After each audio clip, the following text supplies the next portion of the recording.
Halo semuanya, welcome to my YouTube channel. Yuk belajar bersama di Guru Biologi kita. Jangan lupa like, comment, and subscribe, and share ke teman-teman semuanya. Saya ucapkan terima kasih kepada teman-teman yang sudah mengklik video ini. Kita akan bahas soal OSK Biologi tahun 2019 nomor 2. Sebelumnya, bagi teman-teman yang belum menonton video OSK 2019 nomor 1, silakan klik video sebelumnya. Terima kasih. Oke, untuk soal nomor 2, kita baca sama-sama soalnya.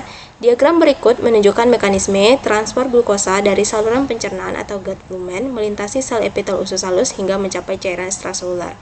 Baik, untuk gambar ini akan saya coba bantu deskripsikan. Di sini ada transportasi glukosa yang melintasi membran sel. Jadi materi ini adalah materi transfer pada membran. Transfer glukosa dari saluran pencernaan atau intestinal lumen akan berpindah kepada epitel usus halus manusia. Kemudian glukosa ini akan berpindah kembali menuju cairan ekstraseluler pada sel. Nah, bagaimana proses perpindahannya? Kita harus tahu konsep transfer aktif dan transfer pasif pada membran. Silakan teman-teman catat, apa itu transfer pasif? Transfer pasif adalah transfer sel yang dilakukan melalui membran tanpa membutuhkan energi. Tanpa butuh energi ya teman-teman, berarti tanpa ATP. Tanpa ATP dan mengikuti gradien konsentrasi. Jadi konsentrasinya itu pindah dari konsentrasi tinggi ke konsentrasi yang rendah. Nah, kebalikannya transfer aktif. Transfer aktif adalah transportasi sel yang dilakukan melalui membran dan membutuhkan energi. Jadi dia butuh ATP dan melawan gradien konsentrasi. Dari mana? Konsentrasi rendah ke konsentrasi yang tinggi. Oke, untuk konsep itu paham ya teman-teman. Kita coba ke gambar ini. Dari intestinal lumen ini atau saluran pencernaan ini berpindah ke sel epitel usus halus. Itu kan dari konsentrasi glukosa dari konsentrasi rendah ke konsentrasi yang tinggi ya teman-teman. Berarti transfernya adalah transfer aktif. Oke. Kalau perpindahan transportasi dari sel epitel usus halus menuju cairan ekstraseluler, kita lihat konsentrasinya dari tinggi, konsentrasi glukosa tinggi ke konsentrasi glukosa yang rendah. Berarti dia termasuk transfer pasif. Oke. Kita selanjutnya masuk ke pertanyaan. Pertanyaannya yang pertama, tentukan apakah pernyataan berikut benar dan salah. Yang A, transfer glukosa dari saluran pencernaan ke sel epitel usus tidak tergolong kepada transfer aktif. Dari saluran pencernaan sel epitel usus ya. Saluran pencernaan ke sel epitel usus. Berarti dari sini saluran pencernaan ke sel epitel usus berarti dari rendah ke tinggi. Kalau rendah ke tinggi masuk kepada transfer aktif. Kalau transfer aktif di sini katanya tidak tergolong kepada transfer aktif. Berarti pernyataan ini salah karena tidak menggunakan ATP. Gunakan ATP ya kalau aktif ya. Berarti salah ya teman-teman. Alasan salah, pernyataan salah, alasannya juga salah. Kemudian yang A salah, kita lanjut yang B. Karena transfer glukosa dari sel epitel usus ke cairan ekstraseluler melibatkan transfer pasif, maka peningkatan laju transfer hanya bergantung pada gradien konsentrasi glukosa. Kita kembali ke soal. Sel epitel usus halus ke cairan ekstraseluler ini perpindahan konsentrasi glukosa dari tinggi ke rendah. Tinggi ke rendah adalah transfer pasif. Di sini katanya tadi apa teman-teman? Transfer pasif, berarti benar ya, pernyataannya benar. Coba lihat alasannya. Maka peningkatan laju transfer hanya bergantung pada gradien konsentrasi glukosa. Apakah benar hanya pada tergantung gradien konsentrasi glukosa saja? Coba lihat, di sini ada perpindahan Na+ dan juga K+. Berarti nggak hanya glukosa saja teman-teman. Sehingga yang B ini jawabannya salah. Oke, A salah, B salah. Kita lanjut yang C. Oralit yang dikonsumsi oleh penderita diare berfungsi untuk menyediakan suplai glukosa dan Na+ sehingga air lebih banyak diserap oleh epitel usus. Penderita diare. Teman-teman pasti pernah mengalami diare ya. Itu gangguan dari sistem pencernaan manusia. Umumnya orang yang menderita diare ini fesesnya itu akan lebih encer dibandingkan kondisi normal, sehingga lebih banyak air ya, kandungan air. Orang-orang yang penderita diare ini, dia akan merasa lesu, lelah, dan letih, sehingga dia butuh suplai energi. Di mana didapatkan bisa dengan mengkonsumsi Oralit. Oralit itu mampu menyediakan suplai glukosa dan juga Na+. Na+ itu kita tandai dari mana? Dari rasa Oralit yang asin. Berarti kan ada kandungan garam di sana. Garam itu senyawanya adalah NaCl ya, ada Na, ion Na+. Sehingga air lebih banyak diserap oleh epitel usus. Jadi pernyataan ini C itu benar. Oke, lanjut yang D ya, teman-teman. Aliran darah pada kapiler usus akan menjaga kadar glukosa pada cairan ekstraseluler tetap rendah sehingga transfer glukosa dari saluran pencernaan dapat terus berjalan. Pernyataan ini benar ya. Alasannya karena ion Na+ dan glukosa itu kan masuk ke cairan ekstraseluler sehingga akan diserap oleh darah dan nanti dia akan dibawa ke hati dan seluruh tubuh.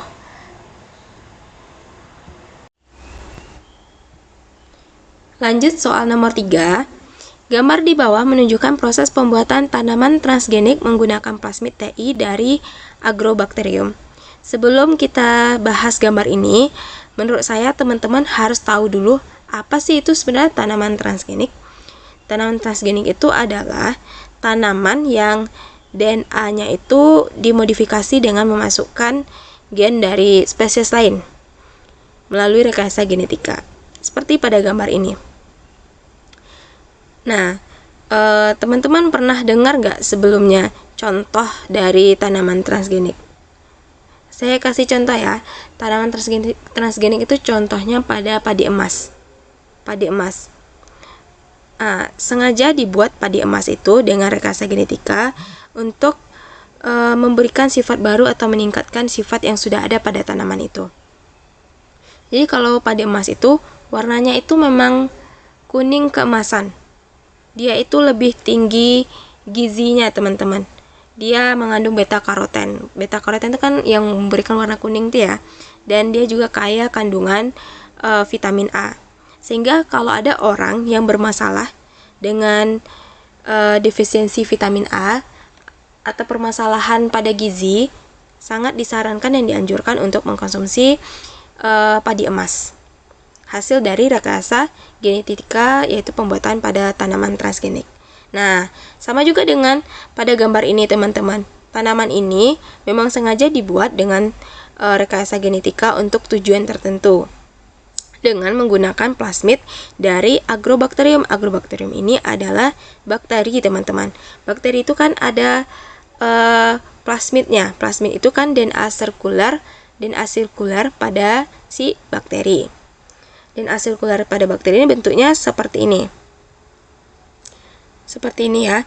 Ini ada DNA sirkular atau plasmid dari bakteri Agrobacterium. Nah, di sini nama plasmidnya adalah plasmid TI. Plasmid TI ini, teman-teman, sengaja dipotong dengan menggunakan enzim restriksi. Enzim restriksi itu sama seperti kalau di biologi namanya adalah guntingnya biologi. Jadi bagian dari plasmid T ini digunting menggunakan enzim restriksi.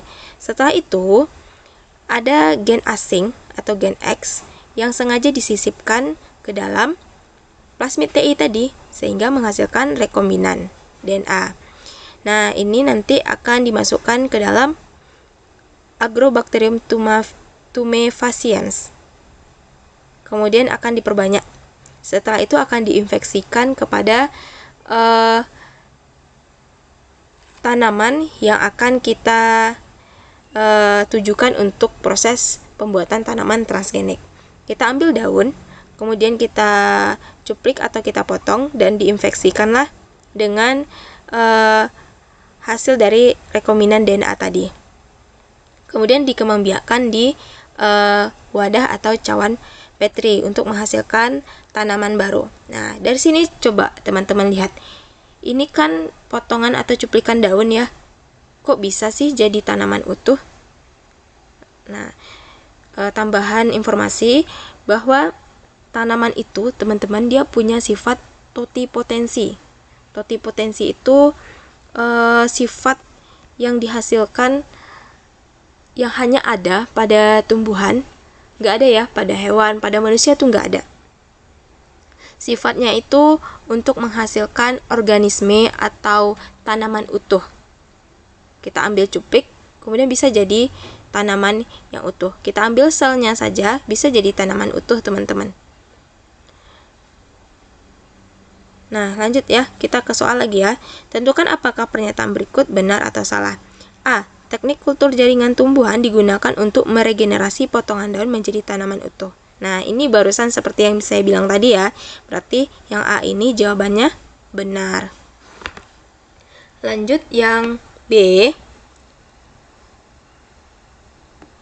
Keseluruhan plasmid TI rekombinan yang membawa gen X akan terintegrasi ke dalam genom tanaman. Keseluruhan plasmid TI ya katanya ya. Namun sebenarnya teman-teman, yang hanya infeksi saja sebenarnya yang berisi gen X dari plasmid yang akan terintegrasi atau membaur ke dalam genom tanaman. Jadi nggak keseluruhannya, tapi hanya bagian yang terinfeksi gen X tadi ya. Jadi nggak keseluruhan, sehingga jawaban yang B ini salah.